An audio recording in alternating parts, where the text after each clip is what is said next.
Lok Sabha TV देख रहे हैं सभी दर्शकों का बहुत बहुत स्वागत है। आइए खबरों का सिलसिला शुरू करते हैं मेरे यानी दिलीप जगवानी के साथ। सबसे पहले नजर हेडलाइंस पर।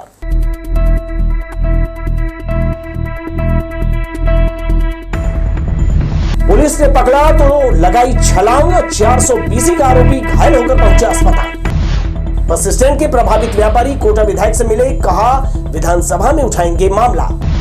और धर्मांतरण के लिए प्रलोभन देने वाला आरोपी 2 महीने बाद गिरफ्तार, मामला सीपत थाना के गुड़ी गांव का। हमारे न्यूज हेडलाइंस के प्रायोजक हैं Makhija test tube baby centre Bilaspur. हम आपके परिवार को पूरा करते हैं। Makhija test tube baby centre, life begins here, Bilaspur, Chhattisgarh. अब खबरें देख लेते हैं विस्तार से। पुलिस को धक्का देकर भाग रहा आरोपी एक मंजिला मकान से छलांग लगाने से गंभीर रूप से घायल हो गया। उसका एक निजी अस्पताल में इलाज चल रहा है। सकरी क्षेत्र की जमीन के एक मामले में सिविल लाइन पुलिस ने 2 आरोपियों के खिलाफ धोखाधड़ी सहित कूट रचना और षड्यंत्र का मामला दर्ज किया है। 420 का आरोपी पुलिस अभिरक्षा से भागने के दौरान गंभीर रूप से घायल हो गया। मामला सकरी थाना क्षेत्र का है। सिरगिट्टी का रहने वाला कमल पटेल जमीन खरीदी बिक्री का काम करता है। जानकारी के अनुसार आरोपी कमल पटेल ने सकरी स्थित बिनौरी की भूमि का फर्जी दस्तावेज तैयार किया था। बिल्हा निवासी सुमित गुप्ता की बिनौरी में 72 डिसमिल जमीन है, जिसका कमल पटेल ने दूसरे व्यक्ति को खड़ा करके फर्जी दस्तावेज तैयार किया। मार्केट में जब जमीन बिक्री के लिए चर्चा में आई तो इसकी जानकारी मूल भूस्वामी सुमित गुप्ता को लगी। उसने इसकी शिकायत सकरी थाने में की, लेकिन जमीन का सभी दस्तावेज रजिस्ट्री कार्यालय में तैयार किया गया। मामले में पुलिस ने आरोपी कमल पटेल और जिसके नाम पर फर्जी पावर ऑफ अटर्नी तैयार किया गया, पुलिस ने उसे भी गिरफ्तार किया। शनिवार की सुबह जब सकरी पुलिस दस्तावेज जब्त करने आरोपी कमल पटेल को लेकर उसके सिरगिट्टी स्थित किराए के मकान में गई, तब कमल पटेल सहायक उप निरीक्षक हेमंत आदित्य और जवानों को धक्का मारकर छत पर चढ़ गया और वहां से छलांग लगा दिया। घटना के बाद सकरी पुलिस ने कमल पटेल को गंभीर हालत में जिला अस्पताल में भर्ती कराया, जहां से चिकित्सकों ने उचित इलाज के लिए उसे सिम्स रेफर कर दिया। एक मंजिला मकान से छलांग लगाने पर कमल पटेल के दोनों पैर टूट गए और सिर पर गंभीर चोट आई है। और मामले के दूसरे आरोपी कैलाश गुप्ता को भी सिविल लाइन पुलिस ने गिरफ्तार किया है। इधर गंभीर रूप से घायल आरोपी कमल पटेल का उपचार निजी अस्पताल में चल रहा है। कमल पटेल नामक व्यक्ति जो आया था वो छत से ऊपर से कूद दिया था। पुलिस वाले उसको कुछ प्रकरण में तलाश रहे थे, गिरफ्तारी के लिए गए थे। 420 का प्रकरण था, ऐसा कुछ जानकारी मिला था तो MLC के लिए लेके आए थे। उसको सिर में कुछ चोट था और दोनों पैर की हड्डियां टूटी हुई थी और साथ में छाती में भी चोट था। तो स्थिति थोड़ी बाद में गंभीर दिखाई दी तो उसको सिम्स आगे जांच और इलाज के लिए भेजा गया है। कमल पटेल के गंभीर हालत को देखते हुए पुलिस ने उसका मृत्यु पूर्व बयान दर्ज करने नायब तहसीलदार सकरी लीलाधर चंद्रा को जिला अस्पताल बुलवाया। यहां कमल पटेल की हालत गंभीर होने के कारण बयान दर्ज नहीं किया जा सका। सिविल लाइन पुलिस ने मामले में 420, 467, 468, 511 और 120B का मामला कमल पटेल और कैलाश गुप्ता के खिलाफ दर्ज किया है। कैमरा पर्सन जयेंद्र गोले के साथ आशीष मौर्य, लोकसभा टीवी, बिलासपुर। दुर्ग थाना क्षेत्र के छातागढ़ में शिवनाथ नदी में एक व्यक्ति के डूबने की खबर मिलने पर बचाव दल तत्काल मौके पर पहुंचा और गोताखोरों की मदद से एक युवक को अचेत अवस्था में पानी से बाहर निकाला। पुलिस उसे लेकर तत्काल अस्पताल पहुंची, जहां डॉक्टरों ने उसे मृत घोषित कर दिया। मृतक की पहचान वृंदानगर बोरसी निवासी 29 वर्षीय विक्रम यादव के रूप में की गई है। युवक की मौत हादसे में गई या इसके पीछे कोई और वजह है, पुलिस तफ्तीश कर रही है। इधर 12 मई को सीपत थाना क्षेत्र के ग्राम नरगोड़ा निवासी 23 वर्षीय विकास कुमार कोरे ने शराब के नशे में चूहा मार दवा का सेवन कर लिया। आनन फानन में परिजन उसे लेकर सिम्स पहुंचे, जहां उपचार के दौरान शुक्रवार की रात उसकी मौत हो गई। मृतक विकास ग्राम पोड़ी के फैब्रिकेशन शॉप में काम करता था। जहर सेवन का कारण अज्ञात है। बहरहाल पुलिस मामले की जांच कर रही है। बस स्टैंड से व्यापारियों को जबरिया विस्थापित करने पर नाराजगी जताते हुए कोटा विधायक अटल श्रीवास्तव ने मामला विधानसभा में उठाने भरोसा दिलाया। विधायक से मिलने पहुंचे प्रभावितों ने निगम आयुक्त पर तानाशाही का आरोप लगाया है। कोटा विधायक से मिलने वेयरहाउस रोड स्थित निवास पहुंचे व्यापारियों ने कहा, मोहलत दिए बिना ही 80 से अधिक व्यापारियों को 24 घंटे के भीतर बेदखल कर दिया। सभी दुकानों को कॉम्प्लेक्स बनाने तोड़ दिया। व्यापारियों को कहां और कैसे विस्थापित किया जाएगा, इसकी कोई प्लानिंग नगर निगम ने नहीं बनाई है। आज उनके सामने आजीविका का संकट खड़ा हो गया है। इस पर कोटा विधायक और नगर निवासी अटल श्रीवास्तव ने प्रतिक्रिया में कहा, यह सरासर तानाशाही है। कांग्रेस के शासनकाल में भी इमलीपारा और बस स्टैंड इलाके में विकास के लिए योजना बनाई गई थी, जिसमें व्यापारियों के हितों का पूरा ख्याल रखा था, लेकिन वैकल्पिक व्यवस्था किए बिना उनकी सरकार ने व्यापारियों को बेदखल करना उचित नहीं समझा। आज भाजपा शासनकाल में तानाशाही चल रही है। 80 से ज्यादा व्यापारियों से उनकी दुकानें छीन ली गई। उन्होंने इस मामले में विधानसभा में सवाल करने भरोसा दिलाया। बात तो विधानसभा में भी उठाई जाएगी, चूँकि ये प्लान उस समय भी था जब हमारी सरकार थी, तब भी वो बात रुका इसलिए था कि व्यापारियों से बातचीत करके इसका निर्णय लिया जाएगा। अभी ऐसी क्या ज़रूरत पड़ गई कि आप व्यापारियों से बात नहीं कर रहे हैं? आपको प्लान बताना चाहिए कि आप व्यापारियों को कहाँ दुकान देंगे। और ये जो कहीं लोकतंत्र में जो एक दूसरे से संवाद की स्थिति है, ये मुझे लगता है कि गलत है। कोर्ट के निर्णय के खिलाफ भी निगम प्रशासन गया है। इसमें तो कोर्ट की अवमानना भी लगनी चाहिए। बस स्टैंड मुख्य मार्ग से इमलीपारा तक 88 दुकानें तोड़ दी गई हैं। बलपूर्वक कार्यवाही करने और नगर निगम पर तत्कालीन व्यवस्था नहीं करने से प्रभावित नाराज दिखे। निर्माण के बाद कॉम्प्लेक्स में दुकान देने को लेकर भी व्यापारी नाखुश हैं। उन्होंने कहा, वे नगर विधायक से भी मिलकर अपनी बात रखेंगे। अमर अग्रवाल जी के यहाँ भी गए हुए थे, मुलाकात नहीं हुई थी, वो उस समय बाहर गए हुए थे। अभी आ गए, हम उनके पास भी जाएंगे। शहर की जो हितैषी, हम सबके पास जाएंगे, चाहे यहाँ का व्यापारी हो, चाहे कोई भी हो, सबके पास हमारा जाना है। क्योंकि दुख पीड़ा अभी जो व्यापारियों की है, सबकी है। वो अभी शायद हमारे कमिश्नर आयुक्त साहब ध्यान नहीं दे पा रहे हैं इस बात को, क्योंकि आज वो रोड पे आ गए हैं। कोर्ट का आदेश था पुराने बस स्टैंड और मुरारका कॉम्प्लेक्स के पास टेम्परेरी व्यवस्था करके इनको फिर उसी कॉम्प्लेक्स में परमानेंट व्यवस्था की बात थी, और 15 दिन का समय था। मगर 24 घंटे के अंदर, 48 घंटे के अंदर तोड़ देना और अचानक इस तरह की फोर्स ला के तोड़ देना एक पूरी तरह से अमानवीय है, अमानवीय अत्याचार मैं कहूँगा इस तरह से। बस स्टैंड में सड़क का जंक्शन बनाने के इरादे से इमलीपारा और आसपास का इलाका खाली करा दिया है। नगर निगम का तर्क है, ट्रैफिक व्यवस्था बनाने के साथ एक से दूसरे छोर तक सड़क में फैले व्यापारियों को एक ही जगह पर विस्थापित किया जाएगा। कार्यवाही से नाराज व्यापारी फिलहाल जनप्रतिनिधियों से मिलकर अपने भविष्य की सुरक्षा की मांग कर रहे हैं। कैमरामैन सतीश साहू के साथ दिलीप जगवानी, लोकसभा टीवी, बिलासपुर। किसी कारण से अपनी आंखें खोने वालों के जीवन में फिर रोशनी लाई जा सकती है अगर समाज में नेत्रदान को बढ़ावा दिया जाए। इसके लिए लोगों को जागरूक करने शनिवार को राजकिशोर नगर स्थित शनि मंदिर के पास नेत्रदान जन जागरूकता अभियान चलाया गया। दिव्यांगों के लिए समर्पित संस्था सक्षम द्वारा आयोजित शिविर में विशेषज्ञों ने नेत्रदान के महत्व को बताते हुए कहा कि उनके इस दान से कई नेत्रहीनों की जिंदगी में रोशनी आ सकती है। इस दौरान विशेषज्ञों ने कहा, इंसान की मौत के 6 घंटे के भीतर नेत्रदान कराया जा सकता है, वहीं 72 घंटों के भीतर इसे प्रत्यारोपित कर दिया जाता है। शिविर में 6 लोगों ने नेत्रदान का संकल्प लिया। नेत्रदान करने से क्या फायदे हैं, इसकी जानकारी यहाँ आज करीब 100 लोग आए थे, सबको दिया। इसके साथ ही करीब 35 लोग यहाँ फॉर्म इन्होंने भरा है और 6 लोगों का इनके पास सर्टिफिकेट था, तो तुरंत वो सर्टिफिकेट भी इशू किया।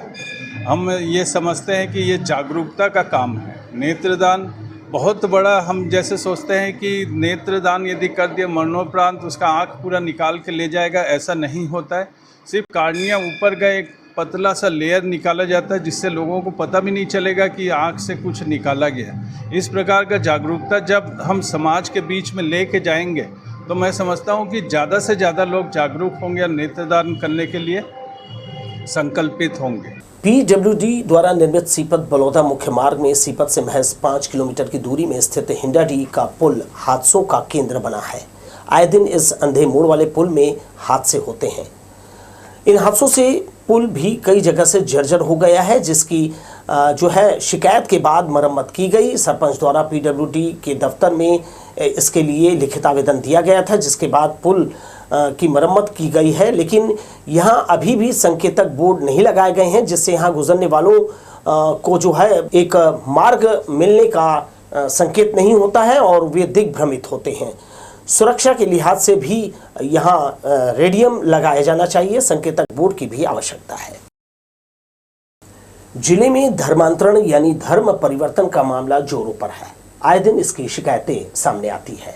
ताजा मामला जिले के सीपत थाना क्षेत्र के गुड़ी गांव से आया है, जहां 2 महीने पहले गांव के संतोष सूर्यवंशी के द्वारा प्रार्थी दीपक ठाकुर को धर्म परिवर्तन के लिए रुपयों का लालच दिया गया। बच्चों की अच्छी परवरिश, स्कूल में दाखिला दिलाने प्रलोभन देकर उकसाया जा रहा था।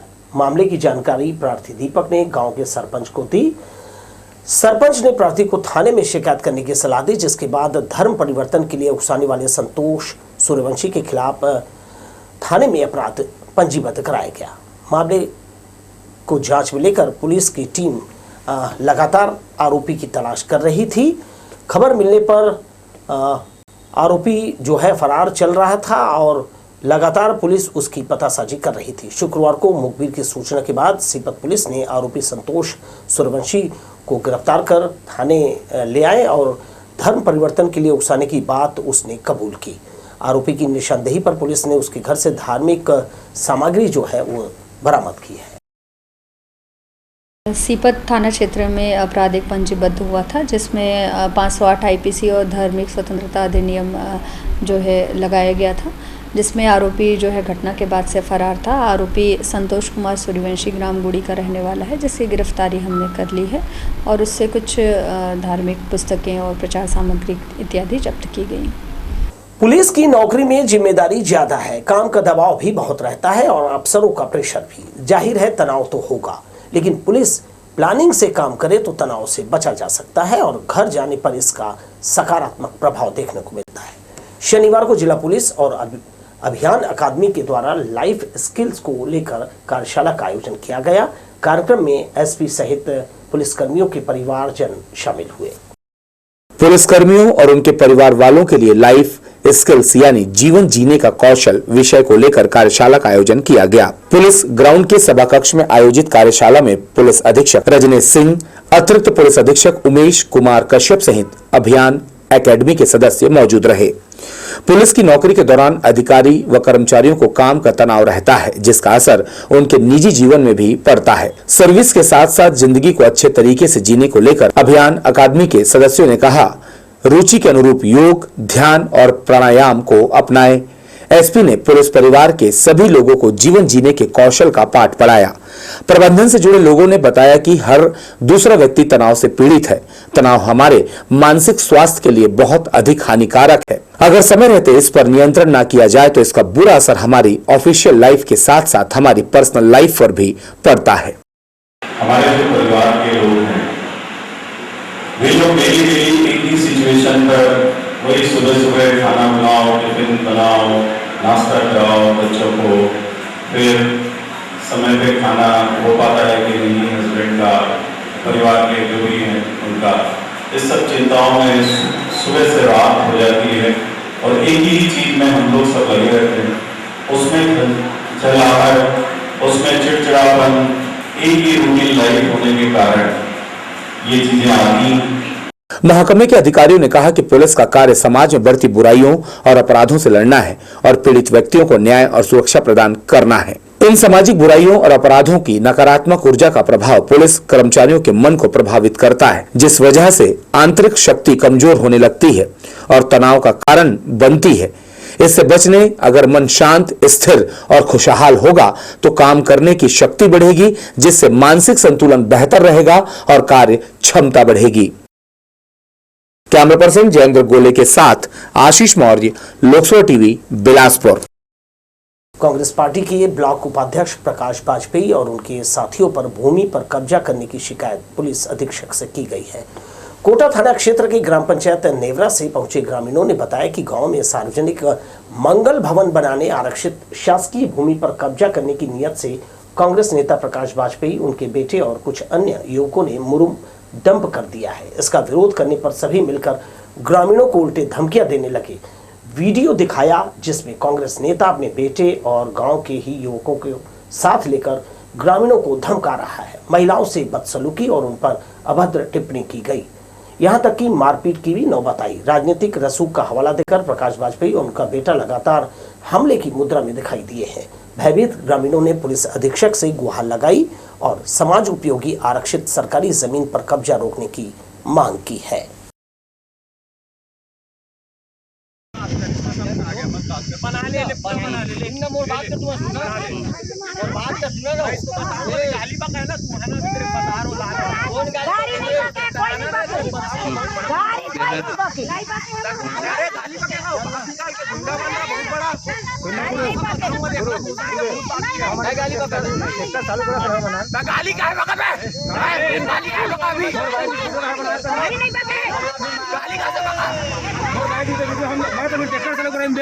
आइए दर्शकों, हेडलाइंस पर एक बार फिर से नजर डालते हैं।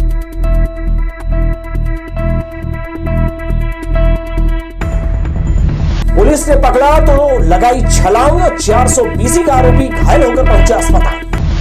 बस स्टैंड के प्रभावित व्यापारी कोटा विधायक से मिले, कहा विधानसभा में उठाएंगे मामला। और धर्मांतरण के लिए प्रलोभन देने वाला आरोपी 2 महीने बाद गिरफ्तार, मामला सीपत थाना के गुड़ी गांव का। हमारे न्यूज हेडलाइंस के प्रायोजक हैं Makhija test tube baby centre Bilaspur. हम आपके परिवार को पूरा करते हैं। Makhija test tube baby centre, life begins here, Bilaspur, Chhattisgarh. पिछले दिनों मुंबई के घाटकोपर में एक होर्डिंग गिरने से 16 लोगों की मौत हो गई और कई घायल हो गए। इस बड़ी दुर्घटना के बाद पूरे देश में होर्डिंग्स को लेकर विशेष सतर्कता बरती जा रही है। बिलासपुर की बात करें तो शहर के सभी संवेदनशील होर्डिंग को लेकर नगर निगम ने अभियान शुरू कर दिया है। सभी संचालकों को बैठक में संवेदनशील होर्डिंग हटाने के निर्देश दिए गए हैं। खासतौर पर उन स्थानों को चिन्हांकित किया जा रहा है जहां होर्डिंग की वजह से दुर्घटना की पूरी संभावना है। इसके अलावा निगम ने विज्ञापन एजेंसियों को उनके होर्डिंग स्ट्रक्चर के लिए सर्टिफिकेट लेने और इसका बीमा कराने कहा है, जिससे अप्रिय स्थिति से निपटा जा सके। सभी दिशा निर्देश और आदेश का पालन करने 1 हफ्ते का समय दिया गया है। इस दौरान निगम के विज्ञापन विभाग को सभी औपचारिकता पूरा करने होर्डिंग एडवर्टाइजर्स संचालकों को सहयोग करने कहा है। जिस तरह से मुंबई में घटना हुई है उसी को देखते हुए एक अभियान चलाने का स्टार्ट किया जा रहा है इलीगल होर्डिंग के लिए। इसके लिए जितने हमारे यहाँ जो होर्डिंग्स लगाते हैं, जो एडवर्टाइजर्स हैं, उनकी एक बैठक बुलाई गई थी परसों, और उस बैठक में उनको स्ट्रक्चरल स्ट्रेंथ के लिए उनको बात की गई है कि उनको सर्टिफिकेशन लेना होता है कि उनका स्ट्रक्चरल स्ट्रेंथ है, उसको हर साल का रिन्यूअल होता है। तो 1 सप्ताह का इनको समय दिया गया है कि जो भी वैध होर्डिंग्स है सारे का स्ट्रक्चरल स्ट्रेंथ टेस्ट जो है वो करवा लें और करवा के हमें बताएंगे। इसके साथ साथ इनका बीमा भी होता है, वो करवा लेंगे। इसके साथ साथ जो अवैध होर्डिंग है इनका चिन्हांकन किया जा रहा है और इन सब पे कार्रवाई स्टार्ट की जाए। शनिवार को तीसरे चरण के अंतर्गत 13 स्कूलों में प्रवेश के लिए लॉटरी निकाली गई। इसमें शहर के 4 स्कूल शामिल है। जिले के कुल 34 आत्मानंद अंग्रेजी हिंदी माध्यम स्कूलों में लॉटरी प्रक्रिया पूरी हो गई है। 10 दिनों के भीतर अंक सूची TC जमा कर प्रवेश लेना होगा, जिसकी सूचना अभिभावकों को दे दी गई है। तालापारा के स्वामी आत्मानंद भीमराव अंबेडकर स्कूल में कक्षा 1 से 12वीं तक के लिए लॉटरी निकाली गई। 108 सीटों के लिए 360 आवेदन प्राप्त हुए थे। इनमें 30 आवेदन अपात्र पाए गए और 330 विद्यार्थियों के लिए नाम की सूची बनाकर इसमें से 108 छात्र छात्राओं के नाम की लॉटरी निकाली गई। स्वामी आत्मानंद लाल बहादुर स्कूल के प्राचार्य बसंत चौकसे को यहां नोडल नियुक्त किया गया था। दुर्ग जिला पुलिस ने हत्या के प्रयास के एक मामले में पत्नी समेत 4 आरोपियों को गिरफ्तार किया है। नेवई थाना क्षेत्र की पुलिस पेट्रोलिंग टीम को आउटर क्षेत्र में नहर किनारे गंभीर रूप से घायल एक व्यक्ति महिला से विवाद करता मिला। पुलिस ने उसे तत्काल अस्पताल भर्ती कराया और इसकी सूचना उच्च अधिकारियों को दी। पुलिस अधीक्षक के निर्देश पर टीम गठित कर मामले की गंभीरता से छानबीन की गई, जिसमें पत्नी द्वारा सहयोगी की मदद से पति की हत्या के इरादे से वारदात को अंजाम दिया गया था। फिलहाल अस्पताल में भर्ती शख्स जिंदगी और मौत के बीच झूल रहा है। नेवई पुलिस ने घायल की पत्नी और 3 युवकों को हत्या के प्रयास और इसमें सहयोग करने के आरोप में गिरफ्तार कर लिया है। नेवई थाना क्षेत्र में पेट्रोलिंग को एक व्यक्ति घायल अवस्था में मिला था। उसके जब बयान लिए गए तो उसने बताया कि उसकी पत्नी ने उस जगह पर उसको बुलाया हुआ था और एक्टिवा की चाबी गुम गई, ऐसा बता करके वहां खोजने लगा। उसी बीच एक व्यक्ति चाबी देते हुए उसको चाकू मार दिया था। वो घायल था। जब कड़ाई से पूछताछ की गई तो उसकी पत्नी ने बताया कि उसका एक मुंह बोला भाई आजाद के साथ मिलकर के उसकी हत्या करने का प्लान किया था और उसके साथ 2 अन्य आरोपी थे। कुल 4 आरोपियों को आज गिरफ्तार किया गया है। ये चारों आरोपी उनको वहां पर सुनसान जगह में बुला करके हत्या करने की नियत से चाकू से वार किए थे। इसमें पति पत्नी एक दूसरे पर चरित्र शंका को लेकर के वाद विवाद होते रहता था, तो उसने बताया कि बार बार विवाद होने से अच्छा है कि इसको रास्ते से निकाला जाए। दर्शकों, आपसे विदा लेने के बाद भी लोकसभा टीवी पर खबरों का सिलसिला चलता रहेगा। आप देखते रहिए। नमस्कार।